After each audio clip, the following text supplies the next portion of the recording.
Saad Chawid, directeur général Ask Me Media Digital Maroc. Ça va? Ça va. Tout se passe bien? Super. On Merci de nous l'applaudit quand même, recevoir. hein, on l'applaudit. Je suis sûr qu'ils ne t'ont pas applaudi au départ parce que Ask Me Media Digital Maroc, ça fait un peu peur. Bah, déjà, c'est pas Ask Me Media Digital. C'est le projet Ask Me. Non, c'est Ask Me Digital Maroc. Ask Me Digital Maroc, c'est une entreprise anglaise mondiale, c'est une multinationale qu'on a implantée au Maroc avec mon associé Anthony Bossel, un autre Marocain. Et à partir de là, on va développer plusieurs thèmes comme la conciergerie digitale, tout ce qui est développement, fabrication de screen touch.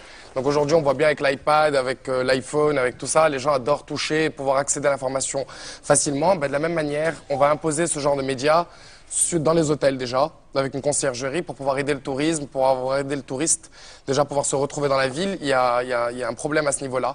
Donc pour l'instant, c'est ce qui, au début du mois de mars, on devrait retrouver Ask Me à peu près partout. Et en même temps aussi, on va travailler pour le service public et le service privé et toujours développer la technologie touch dans différents domaines. Est-ce que vous croyez que le client aura la capacité de s'adapter avec ces nouvelles technologies? Des fois, on voit que c'est un peu compliqué pour nos papis, pour les parents. Un portable, c'est difficile, ils se cherchent dans les ordinateurs. Alors, c'est des boutons est-ce que vous êtes optimiste par rapport à cela? Oui. Bon, on a gagné déjà, pour Domain Event, on a gagné le trophée de l'innovation. Voilà. On a gagné le trophée du meilleur produit, justement. Et si on a été plébiscité, c'est parce que les gens s'y retrouvaient facilement dans le produit, parce que c'est vraiment des cases qui sont petites, simples. C'est je veux aller au restaurant, j'appuie, quel type de restaurant, et ça reste vraiment dans la simplicité la plus totale. Et en plus, toutes ces informations-là sont données aussi dans un téléphone portable. Et à partir de là, les gens sont toujours couverts et savent toujours où se déplacer, comment se déplacer, où aller.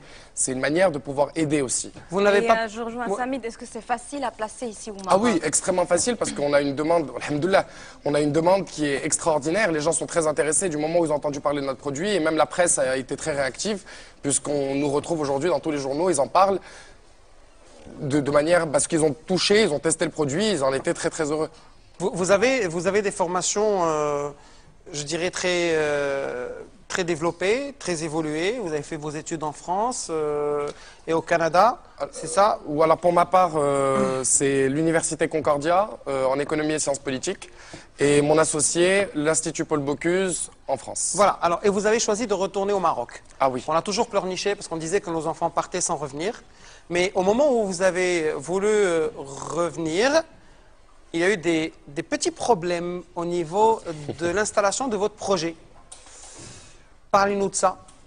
Bah écoutez, problème oui, parce que ça serait adapté à un système qu'on connaît pas très très bien, parce qu'en fin de compte, comme on en parlait la dernière fois, je me rappelle cette discussion où on disait, voilà, on quitte le pays pendant un certain moment, on voit un peu les administrations, comment elles se comportent dans les autres pays, et ensuite quand on retourne, on fait face à des blocages qui nous paraissent un peu stupide si je peux me permettre, mais en fin de compte, les gens n'avancent pas à leurs pas.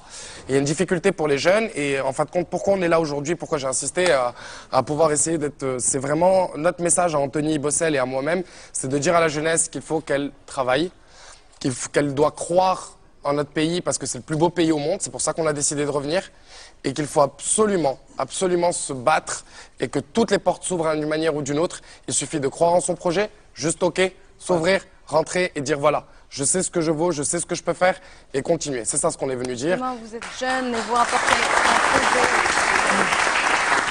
Bon, Vous êtes jeune et vous apportez un projet aussi ambitieux au Maroc, c'est en quelque sorte un message pour les jeunes, comme quoi ils peuvent y arriver. Ben, écoutez, c'est le message qu'on a essayé vraiment de faire passer à chaque fois qu'on a été interviewé dans différents supports.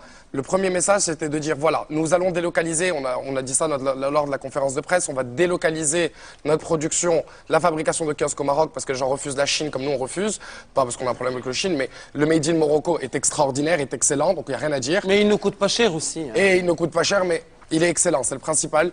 Et se dire, voilà, comme nous on travaille aussi sur tout le Moyen-Orient, on va tout livrer à partir du Maroc.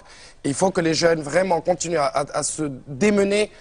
C'est le plus beau pays. On y arrivera et on s'imposera comme on peut. Quels sont les talents que vous ciblez? Quelles sont les potentialités que vous voulez quoi, Tout type d'ingénieurs et informatique déjà, et ensuite de très bons commerciaux aussi. Peut-être lancer un appel maintenant pour que les gens puissent vous contacter? Oui, si jamais des jeunes se sentent prêts à pouvoir se lancer dans le défi de Ask Me Digital Maroc, eh ben, ils sont les bienvenus à nous envoyer le CV sur